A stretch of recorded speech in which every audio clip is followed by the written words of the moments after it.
And we're back with Truth Unrestricted, the podcast that will have theme music. We're just not sure when. Until then, I'm glad you've stuck it out this long with what was meant to be a temporary placeholder of a tagline that has lasted more than 2 years.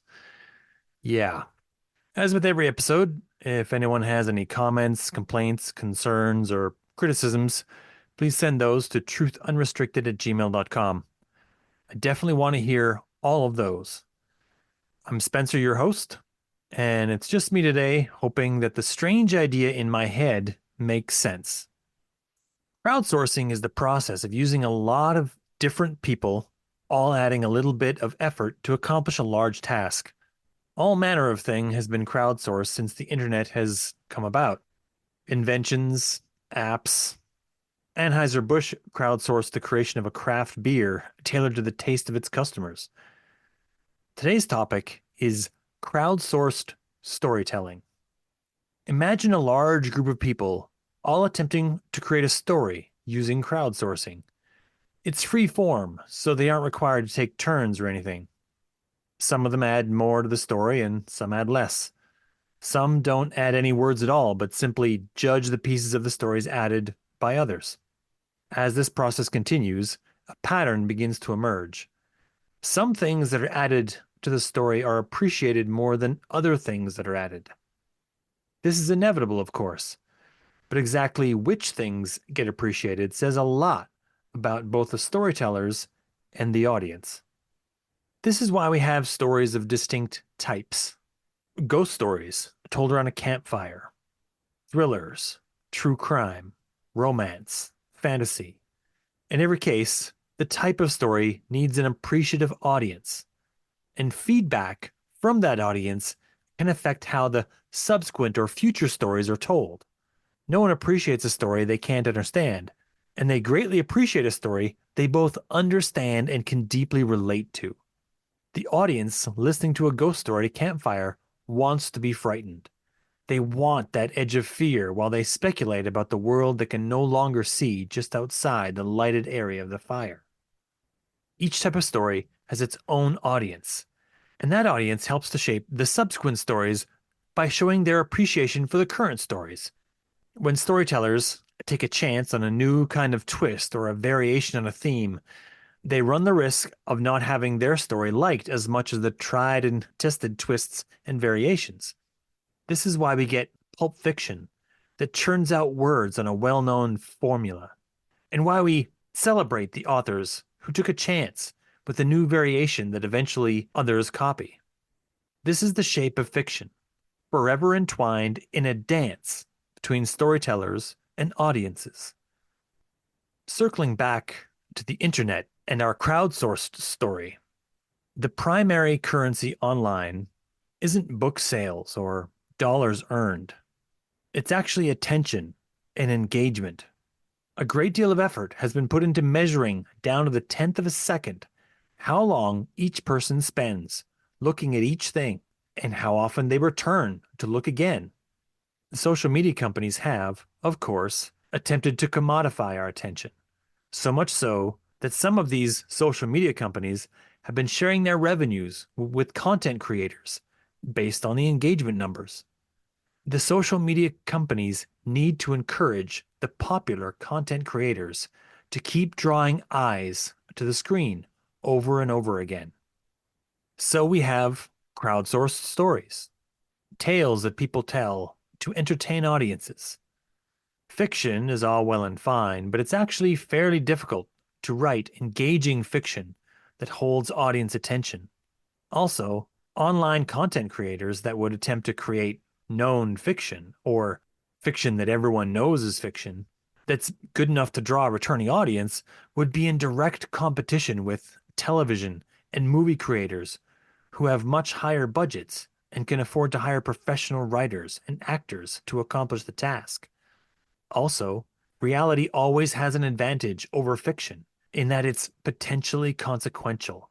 It has the ability to influence the decisions of people. One would think that a storyteller that wanted to tell a story about reality would have a similar problem as the storyteller who wanted to tell a fictional story. I mean, The reality storyteller would have to compete with the news agencies, right? CNN, Fox, MSNBC, CBC, BBC, New York Times, Washington Post, Reuters, etc., all have much larger budgets with which to send reporters to places to find out what is really happening. Each one of those above mentioned wanting to become the truth-telling source that the audience will come to rely on for gaining knowledge about the world and current events. This would be a problem if the crowdsourced storyteller were at all interested in being factually correct. It takes a lot of effort to get the stories as accurate as the mainstream news usually gets them. Generations of journalists competing with each other for stories engaged in that same proverbial dance with an audience that was sincerely interested in the stories that were most true generated a culture of journalistic ethics, a system to train and support journalists in their quests for the best and most accurate stories. But it takes surprisingly little effort to make up a convincing explanation of a handful of readily available facts. And this is where we are. What we tell stories about and what sorts of things we include are very culture dependent.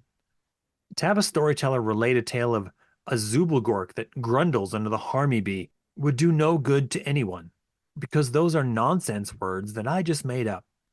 The elements of the story must be things that the audience already knows and recognizes.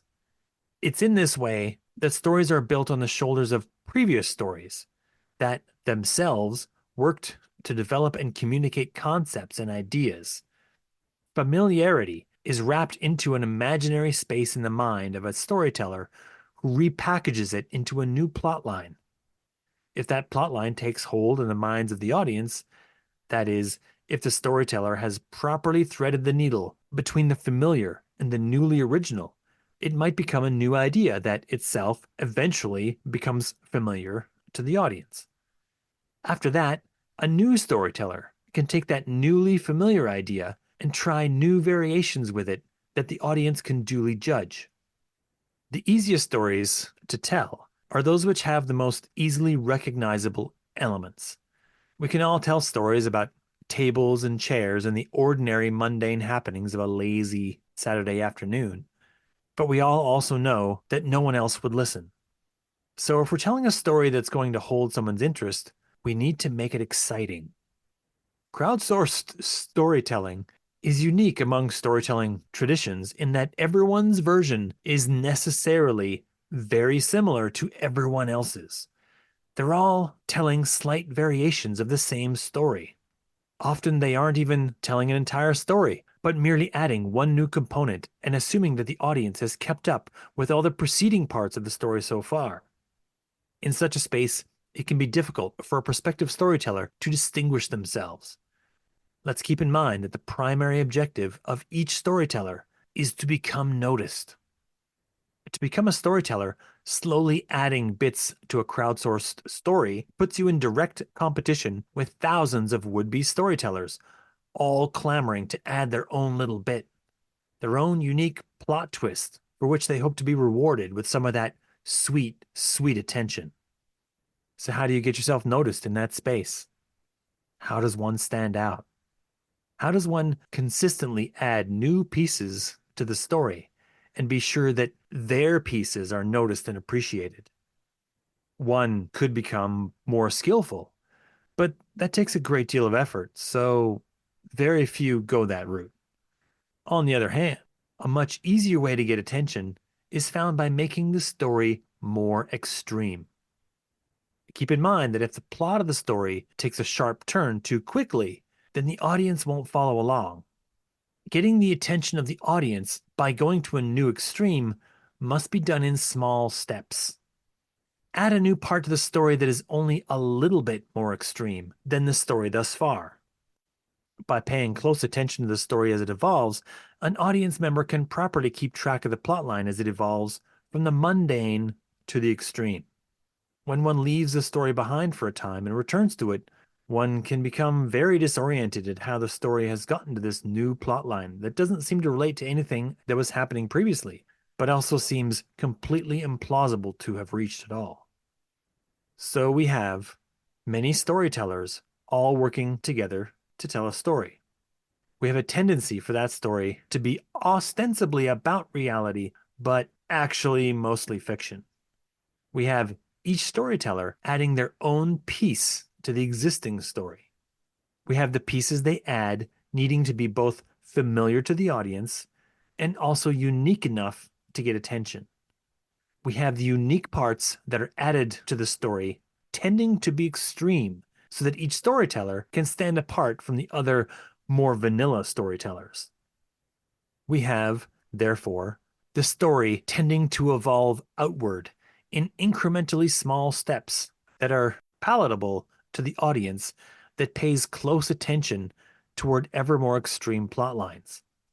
And we have these stories reaching ever more complicated, unrealistic, and completely implausible conclusions. What sorts of completely implausible things have been wrapped into the crowdsourced story? Try a flat earth on for size. Or how about a plot by an unnamed group of rich people who want to depopulate the planet using a vaccine that only kills the people who are compliant enough to take it?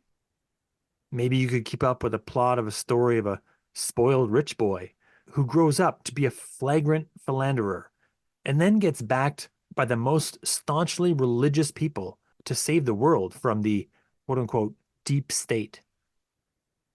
We have the chance now to put these stories back on track or let them be the end of us. Until next time.